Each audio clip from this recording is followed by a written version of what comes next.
Video ini diunggah Agustus 2024 ya. Jadi saya yakin Pak Deki Nggadas sudah berhasil merenovasi 8 WC dan kamar mandi sesuai dengan deskripsi video tersebut. Tapi argumennya melawan kepausan tetap gagal. Sorry, ini kalau mahasiswa saya dia cocok program ulang.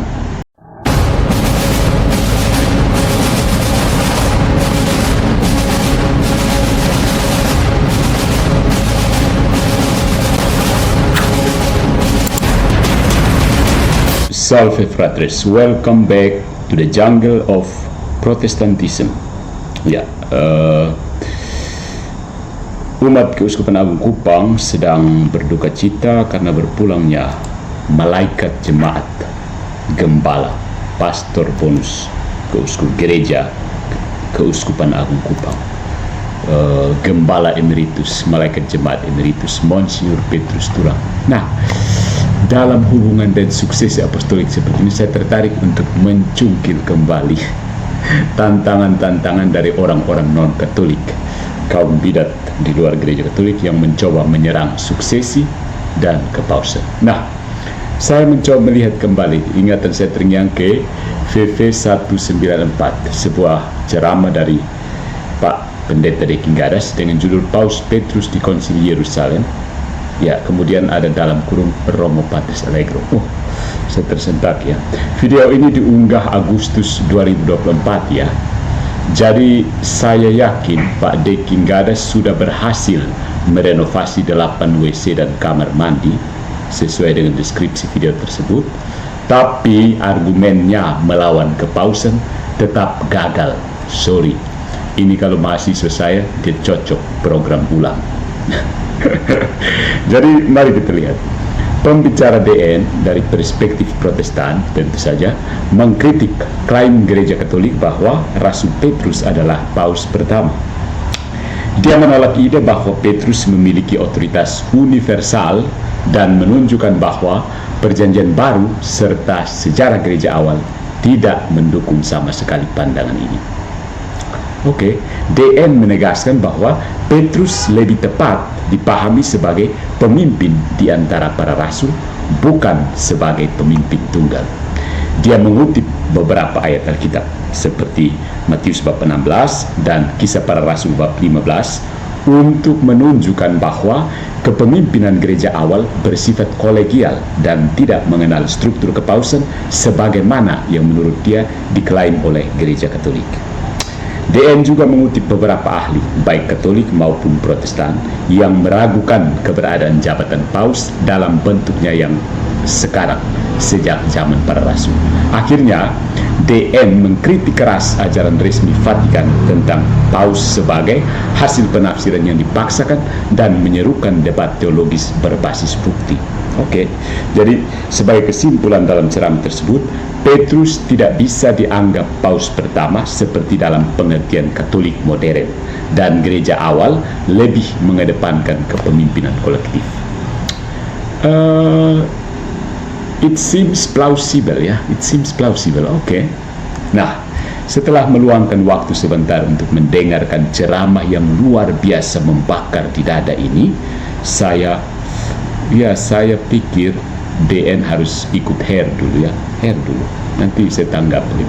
Jadi mari kita tunjukkan dulu asumsi dan kesalahan logis terlebih dahulu sebelum memberikan sanggahan teologis dan historis. Yang pertama, mari kita identifikasi asumsi yang keliru.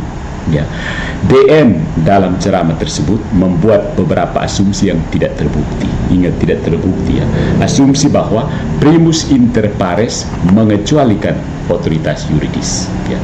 Klaim bahwa Petrus hanya yang utama di antara yang setara, primus inter pares, tidak membatalkan kemungkinan otoritas khusus.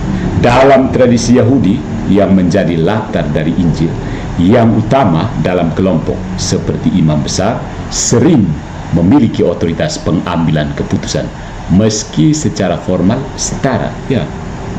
Kemudian ada kesalahan logis ketika mengabaikan konteks budaya dan teks-teks lain ya. Misalnya Yohanes bab 21 ayat 15 sampai 17, Lukas bab 22 ayat 32 yang menunjukkan mandat khusus Petrus, dan banyak contoh-contoh lainnya. Bahkan orang Katolik bisa berapologi terhadap kepausan tanpa Matius bab 16 ayat 18, ya.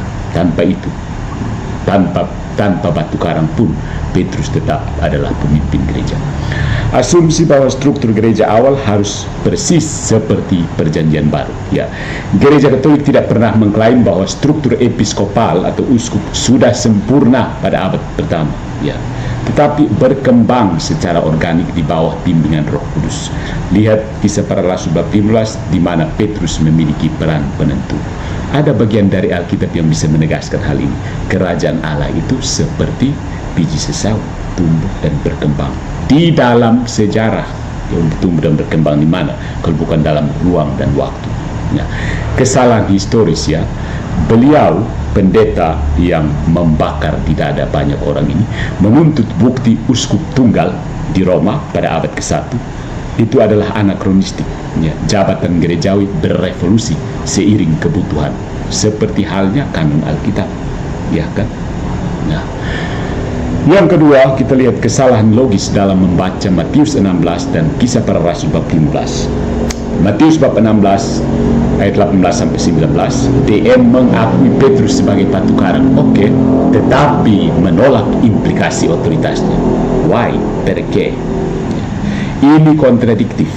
Jika Yesus memberi Petrus kunci kerajaan surga, simbol otoritas dalam tradisi Yahudi, lihat Yesaya bab 22 ayat 22, tipologinya di situ. Kita balik ke tipologi, logis bahwa dia diberi peran kepemimpinan. Nah, kesalahan logis yang muncul adalah memisahkan metafora batu karang dari konteks otoritas Yahudi tentang pengikat dan pelepas. Mengikat dan melepas. Matius bab 16 ayat 19. Nah, kemudian ada Kisah Para Rasul bab 15. Klaim bahwa Yakobus yang memimpin sidang adalah penafsiran selektif, ya. Petruslah yang pertama berbicara dan menetapkan prinsip. Kisah Para Rasul bab 15 ayat 7 sampai 11. Sementara Yakobus hanya merumuskan keputusan praktis. Ayat 13 sampai 21. Kesalahan logikanya, kesalahan logis mengabaikan bahwa dalam tradisi Yahudi, orang yang membuka sidang, Petrus, sering menjadi pemimpin, bukan hanya yang menyimpulkan. Tradisi. Sampai sini kamu kalah di tradisi. Yang ketiga, ada kesalahan dalam mengutip para ahli. Seperti biasa, ciri khas dari seorang Dr. Deking Gadak, selektif dan cherry picking. Dia sendiri bahkan mengakui itu, bahwa kalau relevan dengan apa yang mau saya ajukan, ya saya ambil. Tidak relevan, ya saya buang. Oke, setuju. Richard John Neuhaus dan Raymond Brown, keduanya tidak menolak kepausan, hanya menyatakan bahwa bentuknya belum seperti abad pertengahan. Brown sendiri menegaskan bahwa para uskup adalah penerus rasul dalam penggembalaan, ya. Nah, kesalahan kutipan karena mengambil pernyataan mereka secara parsial untuk mendukung narasi Protestan, ya. Oke. Kemudian ada Markus Bockmuel. Nah, ini yang khas Protestan. Bockmuel memang menggunakan primus inter pares, tetapi tidak menyangkal otoritas Petrus dalam tulisannya yang lain. Dia mengakui bahwa Yohanes bab 21 ayat 15 sampai 17 menunjukkan mandat pastoral unik untuk San Pedro, begitu. Nah, tanggapan terhadap klaim kriminal eksegesis. Eksegesis Katolik didasarkan pada yang pertama, kesinambungan tradisi. Bapak-bapak gereja awal seperti Santo Irenaeus abad kedua sudah melihat Roma sebagai gereja utama karena otoritas Petrus. Yang kedua, ada perkembangan doktrin seperti doktrin Trinitas. Kepausan tidak harus eksplisit dalam Alkitab untuk sah, ya. Dia tumbuh dari benih Alkitabiah, ya. Lihat sebagai mau lebih tahu tentang development of doctrine itu bisa baca bukunya dan judul yang sama dari Santo John Henry Newman, mantan Protestan dia, ya. Kesalahan logis, dia menuntut bukti abad pertama yang sempurna, dan ini menuntut bukti yang benar-benar sempurna dari abad pertama itu standar ganda, Ya, karena Protestan sendiri menerima doktrin, misalnya sola scriptura, yang tidak eksplisit dalam Alkitab. Ya. Nah, kesimpulannya, yang pertama, dalam ceramahnya dia menggunakan asumsi yang salah. DN ini mengira primus inter pares sama dengan tidak ada otoritas. Padahal dalam Alkitab dan tradisi Yahudi, yang utama bisa memiliki tanggung jawab khusus. Yang kedua, kesalahan historis. Menuntut struktur kepausan abad pertama yang sempurna adalah anakronistik, ya, tidak peduli dengan perkembangan sejarah, begitu. Seperti menuntut Samsung S25 Ultra itu ada pada zaman Nokia Center. Oke. Kesalahan historisnya menuntut seperti itu, menuntut struktur kepausan, seperti menuntut bahwa karena dulu tidak ada Samsung S25 Ultra, maka seharusnya dia hanya pakai Nokia Center saja. Oke.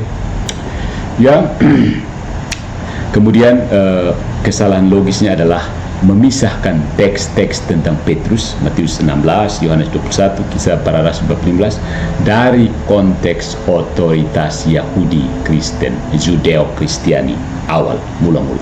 Ya. Jadi saran untuk nanti lagi, jika ingin menolak kepausan, lawan argumen Katolik dari perspektif mereka. Ya. Misalnya melalui eksegesis lengkap atau bukti patristik, bukan hanya mengulang klaim Protestan. Ya. Akui bahwa perbedaan utama adalah hermeneutika. Ya. Cara menafsir itu, kamu datang dan horizon apa? Simak video saya tentang Ekaristi. Katolik melihat Alkitab dalam tradisi hidup, sementara Protestan cenderung berpegang pada Alkitab doang secara selektif. Sudah Alkitab doang, selektif lagi, pilih-pilih. Bagus. Jadi itu yang pertama, bagaimana asumsi yang keliru. Nah, kita akan melihat secara persis bagaimana trik seorang pendeta untuk menghibur para pendengarnya agar tetap percaya Protestantisme. Oke, mari kita lihat bagaimana dari perspektif logika dan argumentasi dalam sebuah retorika yang bertujuan untuk membakar di dada orang-orang yang mendengar beliau. Yang pertama, strawman, manusia jerami. Contoh dalam videonya, Gereja Katolik mengklaim Petrus adalah paus dengan otoritas mutlak seperti raja. Masalahnya, Gereja Katolik tidak pernah mengajarkan bahwa paus adalah raja absolut atau setara dengan otoritas politik. Otoritas paus bersifat pastoral dan spiritual, bukan diktatorial. Yang kedua, ada efek retorika, membangun karikatur ekstrim agar mudah diserang, alih-alih membahas posisi Katolik yang sebenarnya. Ya. Jadi bagaimana boneka pencetnya sudah selesai dipencet kan? Pencet ulang gitu. Yang kedua, false dilemma, ada pilihan palsu. Contoh dalam video, jika Vatikan I benar, maka Yesus dan Paulus terkutuk. Jika salah, Vatikan pertama dusta, skat, mat. Masalahnya di sini adalah membingungkan otoritas Petrus dengan keselamatan pribadi. Gereja Katolik tidak pernah menyatakan bahwa ketidaktahuan tentang kepausan membuat seseorang jadi terkutuk. Jadi efek retorika yang mau dihasilkan adalah memaksa lawan memilih antara dua oposisi ekstrim tanpa ruang untuk nuansa. Trik yang bagus juga ya. Yang ketiga, ad hominem, serangan pribadi. Ya, contoh dalam videonya, Romo Patris Allegro hanya boneka pencet yang tak bisa berpikir mandiri. Masalahnya ini jelas sekali, fokus pada menyerang karakter, bukan argumen. Tidak ada sanggahan terhadap substansi klaim Katolik. Semua ada. Jadi sekedar memencet boneka yang dibuat sendiri. Ya. Efek retorikanya adalah melemahkan kredibilitas lawan secara emosional, bukan intelektual. Sorry. Ya. Dan yang keempat, cherry picking. Ya, ini dia sudah mengklaim dan mengaku ya, pemilihan data sepihak. Oke, kalau itu yang Anda lakukan terserah. Hanya mengutip sebagian pendapat Raymond Brown yang kritikal terhadap struktur kepausan awal, tetapi mengabaikan tulisannya lain yang mendukung suksesi apostolik. Coba lagi. Masalahnya adalah Brown sendiri menegaskan bahwa para uskup adalah penerus fungsi apostolik, meskipun bentuknya berevolusi. Nah, efek retorika yang mau ditimbulkan di sini adalah menciptakan narasi sepihak dengan menyembunyikan bukti yang bertentangan. Ya. Kemudian masih ada lagi kesalahan logis yang sengaja dilakukan, circular reasoning, argumentasi melingkar. Contoh dalam videonya, Perjanjian Baru tidak mengajarkan kepausan, jadi kepausan pasti salah. Yang menjadi masalahnya adalah premis ini mengasumsikan sola scriptura, hanya Alkitab yang berotoritas. Padahal ini adalah keyakinan Protestan, bukan fakta netral. Ya. Efek retorika yang mau dicapai adalah menggunakan kesimpulan sebagai premis tanpa membuktikan mengapa hanya Alkitab adalah standar valid. Kemudian masih ada lagi appeal to authority, tapi bandingnya pada otoritas yang salah. Contoh, dia mengutip ahli Protestan kritikal, misalnya Bockmuel, sebagai bukti final, tetapi mengabaikan konsensus para bapak gereja atau ahli Katolik. Ya kan? Nah, masalahnya otoritas yang dirujuk tidak mewakili tradisi Katolik. Misalnya Bockmuel adalah sarjana kritikal, bukan ahli eklesiologi Katolik. Efek retorikanya adalah memanipulasi audiensnya dengan mengesankan semua ahli setuju dengan saya. Keren, bukan? Ya. Masih ada lagi kesalahan lainnya, red herring, pengalihan topik. Contoh, memicu emosi dengan menyebut channel Katolik sampah atau paus haus kuasa, alih-alih fokus pada bukti historis teologis. Ya. Masalahnya adalah topik utama kepausan Petrus teralihkan ke isu subjektif seperti sikap membuli atau keserakahan Roma. Sikap membuli dari orang Katolik misalnya, atau keserakahan Roma. Ya. Efek retorikanya adalah menciptakan distraksi agar audiens lupa pada kelemahan argumen sendiri. Buat distraksi supaya audiens lupa pada kelemahan argumen Anda sendiri, bukan? Trik yang bagus. Keren, good job.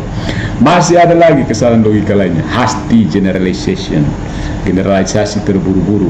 Ya, contohnya konsili-konsili awal tidak dipimpin paus, jadi paus tidak penting.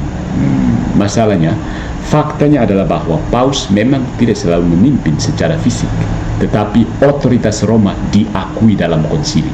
Misalnya surat Paus Leo Agung di konsili Chalcedon. Nah, efek retorikanya mengabaikan bukti sejarah yang kompleks, ingat kompleks, demi narasi yang disederhanakan, ya, trik kan, ya. Nah, kita bisa menyimpulkan bahwa DN menggunakan pola retorika yang bermasalah. Ya. Dia menggunakan strategi retorika yang manipulatif, ya, seperti yang pertama, menyederhanakan posisi Katolik, Stroman. Dua, mengandalkan serangan emosional atau hominem red herring. Yang ketiga, memilih bukti secara bias, cherry picking. Dan yang keempat, mengabaikan konteks sejarah atau teologis, hasty generalization. Jadi, saran untuk pengajaran kepada orang Kristen, pengajaran yang sehat kepada orang Kristen yang mau belajar, hindari fallacies sedapat mungkin, ya. Kadang-kadang kita memang tidak sengaja, tapi kalau secara sadar usahakan menghindari fallacies, ya. Kita sama-sama pengajar kan? Oke.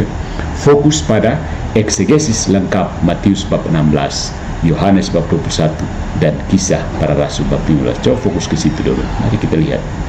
Data patristik bapak-bapak gereja tentang otoritas Roma perlu dipakai juga. Yang ketiga, perbedaan. Lihat perbedaan hermeneutika Protestan Katolik secara jujur. Ya. Katolik pakai 3 tripod yang kokoh. Protestan 1 kaki, itu tidak bisa. Nanti akan lari kemana-mana. Akibatnya cuplik pendapat sana sini. Bilang top scholar, tapi yang bilang top scholar siapa? Begitu.